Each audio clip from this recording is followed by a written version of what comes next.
Seguimos con más de la tarde y con esta cobertura especial del Foro América Libre, un espacio que reúne a líderes políticos, intelectuales, periodistas y activistas de distintas latitudes con un propósito en común: debatir el futuro de la democracia en la región. Nuestra directora de contenidos, Idania Chirinos, se tiene más información desde este importante evento que se lleva a cabo en Ciudad de México. Adelante, Idania.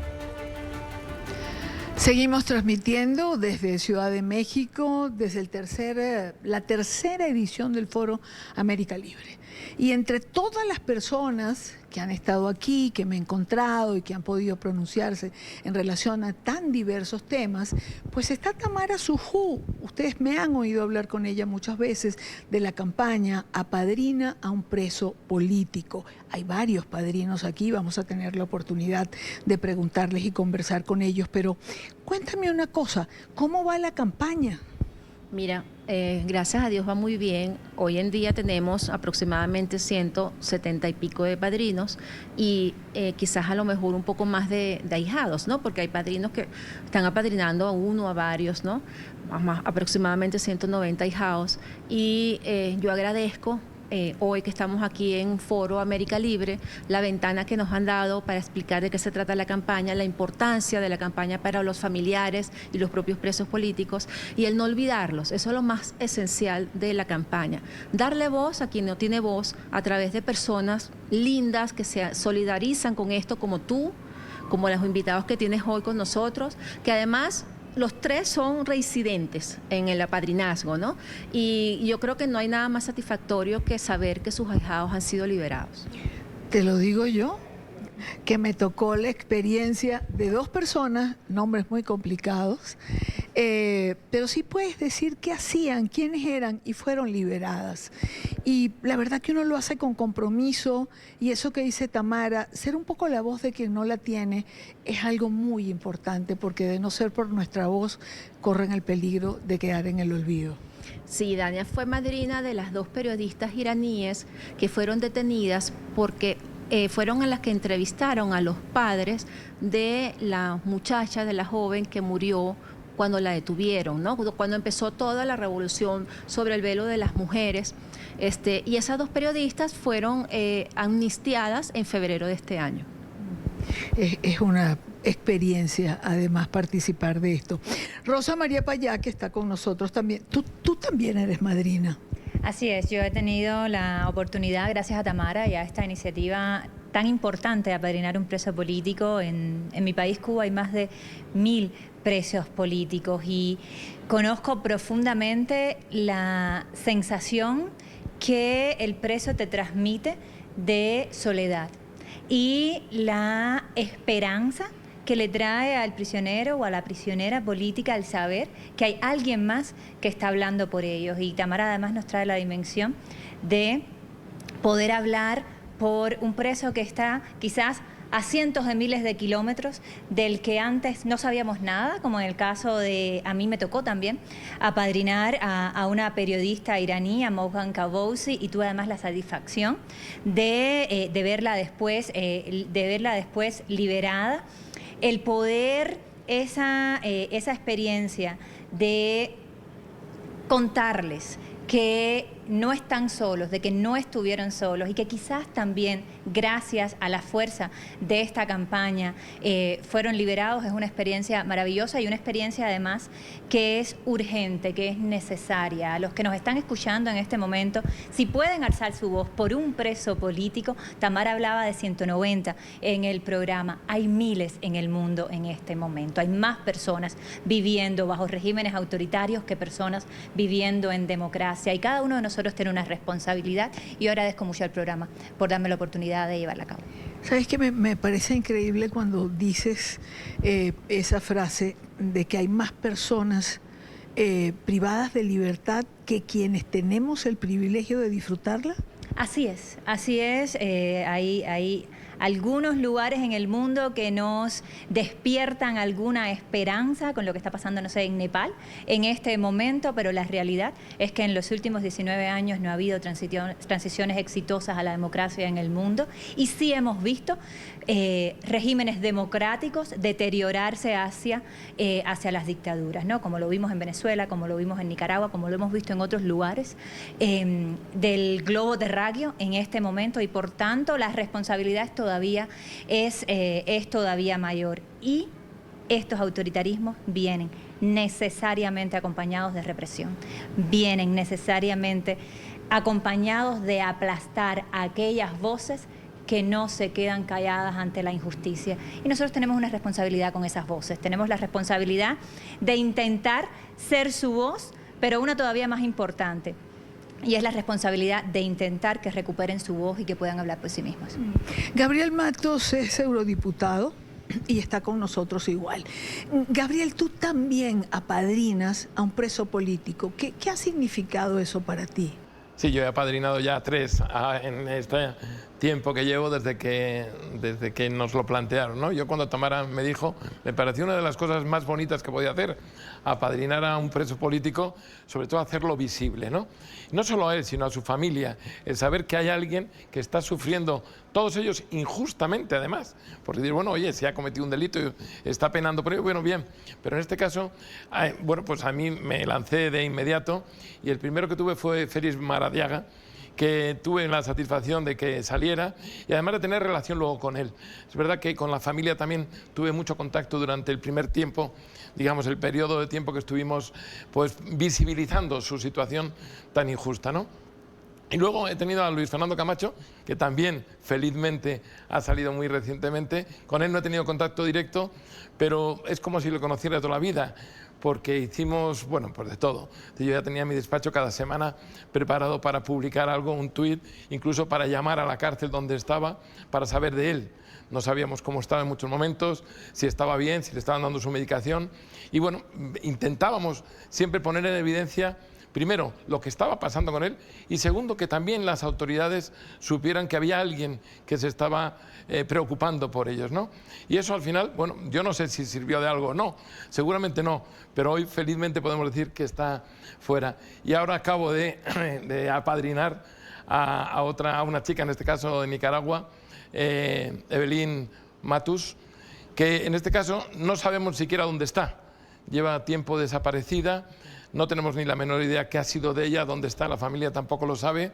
Y bueno, pues he hecho una serie de acciones y desde luego ahora voy a incrementar a todo lo posible en las autoridades de Nicaragua para que sean conscientes de que la estamos buscando, que queremos saber dónde está y cómo está, y espero tener resultado. En su caso, usted tuvo, bueno, con Félix, que por cierto lo tuvimos, si no recuerdo mal, el año pasado, en la segunda edición del Foro América Libre. Usted que tuvo intercambio con él y con la familia, ¿qué significa? O sea, ¿cuál fue la respuesta? Claro, después de tenerlo en libertad, de lo que usted había hecho, o sea, ¿fue significativo para ellos? Sin lugar a dudas, es de las alegrías que uno tiene, ¿no? O sea, Félix, yo creo que me ha estado agradecido siempre, seguramente pude hacer, o hice menos de lo que él cree que he hecho, hice todo lo que estaba a mi mano, ¿no? Pero nunca uno no sabe hasta dónde ha llegado. Pero Félix siempre, cuando he coincidido con él, siempre me decía mi padrino. Y se hacía fotos con mi padrino. Y yo le decía, mi ahijado, ¿no? Era una situación, bueno, pues, que generó, y precisamente donde más tuve ocasión de estar con él fue precisamente aquí en el Foro América Libre del año pasado, sí. Ahora, Rosa María, bueno, si alguien sabe, uno quisiera no tener que saber, es como que alguien me lo preguntara igual a mí, por la circunstancia país que nos ha tocado vivir, los presos políticos son para nosotros algo tristemente cotidiano y doloroso.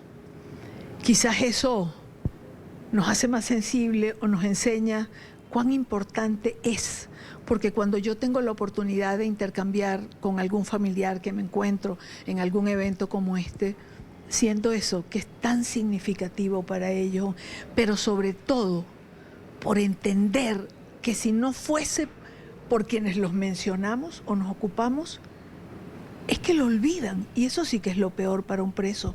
Así es el mayor temor, creo yo, de la persona que está en prisión, es pensar que nadie se está acordando de mí, o todo lo que he hecho ha sido en vano. Y el poder levantar las voces por ellos y también estar en contacto con sus familiares. Yo conversaba con la hermana de Nélida Sánchez, que iba ya más de un año en prisión por enseñar temas elementales de democracia en Venezuela, ¿no? Y ese mismo, ves que el mismo pánico que puede sentir el prisionero, que muchas veces son personas con una fortaleza de alma increíble, también lo sienten sus familiares. Ese desamparo puede sentirse también por sus familiares, y el decirles no están solos es un gesto importantísimo. No es el único y no es suficiente. Parte de lo que tenemos que lograr es que aquellos que tienen la posibilidad de actuar, aquellos que tienen la posibilidad de presionar a los represores en el poder, lo hagan, y lo hagan con las listas de presos políticos sobre la mesa. Déjame preguntarte, ya que tengo la oportunidad, por Ferrer, ¿qué sabemos? ¿Cómo se encuentra? ¿Cómo está? Hace semanas que no se puede comunicar con su familia. En los meses anteriores, José Daniel experimentó las torturas más horrendas que yo he visto contra un preso político, y contra él, que ha sufrido tantas torturas, ¿no? José Daniel estuvo más de una semana recibiendo golpizas diarias que lo dejaban inconsciente, que eran tan terribles que le bajaban los esfínteres y lo dejaban defecado e inconsciente en el piso. Y estamos hablando, para los que no conocen a José Daniel Ferrer, del líder opositor más importante dentro de la isla en este momento. Ese es el terror al que se pueden enfrentar los prisioneros políticos en nuestros países, y así de grande también es nuestra responsabilidad con ellos. ¿Satisfecha, Tamara, por los años de la campaña? Yo sé que siempre quieres más, pero creo que si lo pones en la balanza y miras hacia atrás... Es una de las cosas que más me da satisfacción. Creo que de todas las cosas que hago con el Instituto Casla y con el Observatorio de Derechos Humanos, es la cosa más bonita. Es decir, que conseguir que estas personas no sean olvidadas. Yo sé que son muchos ahijados, yo sé que hay mucha gente que también pide que tengan padrinos. Yo hago lo posible, ¿no? Y creo que Gabriel es una de las personas que me ayuda mucho en conseguir padrinos también y madrinas. Pero para mí es de las cosas que valen la pena, sobre todo cuando tú ves que salen los ahijados y se juntan con los padrinos y te cuentan lo importante que era para ellos desde adentro conocer que alguien estaba hablando por ellos. Yo quería repreguntarte a ti, ¿qué sientes tú ser madrina de un preso político? ¿Cómo lo ves, no? Bueno, en mi caso hemos cambiado los roles, pero bueno, se vale de vez en cuando. En mi caso particular, ser la voz de un preso político venezolano siempre tiene quizás una doble significación, porque es algo que nos toca de manera directa. Catalina Ramos, que es una bióloga increíble, madre, hermana, una activista, colaboradora, trabajadora cercana al, digamos, círculo de María Corina Machado, que fue detenida después del 28 de julio. He aprendido a valorar su trabajo, a conocer lo que ha hecho, a dimensionarla en la realidad. Y me siento, siento que hago algo, que contribuyo para que no se difumine su imagen y se quede en el horizonte, ¿no? Y a través de esto, de mi tribuna o de lo que hacemos a diario, intento siempre ser la voz, ya en mi trabajo, de un preso político venezolano, de algún familiar. En la tarde siempre hay un espacio para los presos políticos, porque ellos lo merecen y no deben ser olvidados. Yo Les quiero agradecer inmensamente el estar con nosotros esta tarde, el compartir la experiencia, y a ti, por supuesto, que hemos compartido tantas cosas a lo largo de todos estos años. Los presos políticos han estado presentes también en esta edición del Foro América. En la próxima parte les hablo de Biagio Pilieri. Su hijo está aquí y vamos a conversar con él.